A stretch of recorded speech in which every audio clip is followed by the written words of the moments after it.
Resilience. Plan. Fortitude. Patience. Commitment. These are some things that are lacking amongst some folks coming to America. Most adjust fine. As I've said, most of the South Africans coming to the United States are suffering from post-traumatic stress disorder. Many of them don't even know it, but they are. It's a serious concern. Most South Africans who've come over are doing their best to adjust to a different world. As I've said from the very beginning, if you come here, you're an alien. And I can relate. I've been an alien. I've lived in 16 countries, 15 of them foreign, only one of them my native-born country, all over the world, in Europe, the Middle East, Africa, and North America. Regardless of your circumstances, when you arrive somewhere, you're new. You're an outsider. You have to make an effort to adjust to life there. The food is different. The air is different. The transportation is different. The culture is different. And while there may be many similarities, there are many differences. You need to have some resilience. Also, the culture in South Africa in some respects is very different than America. People in South Africa can be very abrupt. People say Americans are abrupt. It's a joke when you compare it to South Africa. Also, quite honestly, some South Africans can be quite demanding and their expectations quite high. In America, you have to be engaging, accommodating, respectful, and you'll find you go much further. Now, this is not an admonishment for South African refugees coming over, simply a statement of fact. You catch more flies with honey than you do with vinegar. Vinegar doesn't work. Leaves a sour taste in your mouth. As my experience in Rochester showed, I was polite and friendly and honest and forthright with the people whom I met.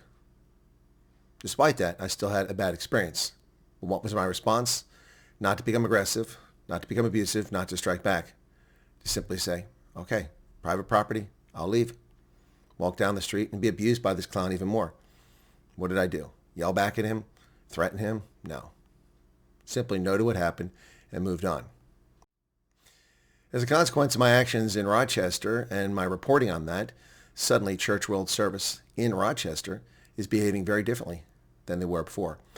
But it appears to be a facade.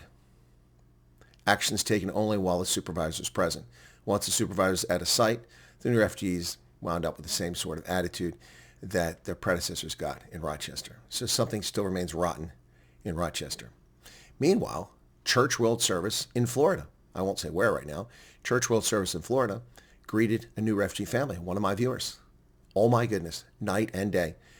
Met them at the airport, one of those little signs, welcoming the family, isn't that warm? Took them to their residence. The place was stocked with food. It looks beautiful.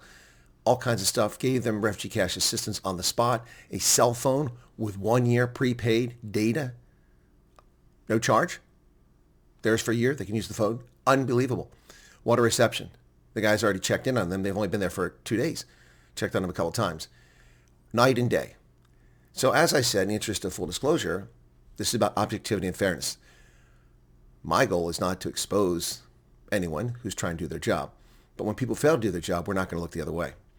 Now, as far as people doing their job, you also have a job as a refugee from South Africa. You need to set an example for other refugees.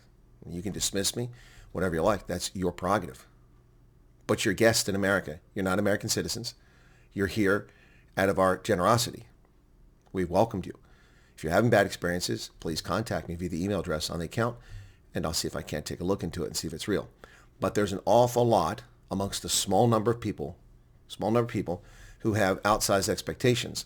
Refugee assistance officers are not your nursemaids. They're not your manservants. They're not your staff. They're not your employees. They're not there at your beck and call. It's not their job to be with you 24/7. They do have legal responsibilities to fulfill under a contract, to help you with paperwork, to help you get your cash assistance, your social security number, your EAD, get you from place to place, show you how transportation works, get you set up with housing. That is their responsibility. If they try to abrogate that responsibility, you let me know. We'll get on that case. People who are doing things not above board don't like sunlight. And sunlight is the best disinfectant. By the same token, South Africans need to be resilient. All I've ever heard for the past 40 years is Boer maak 'n plan. And I thought South Africans, in particular Afrikaners, and especially Boer, were resilient.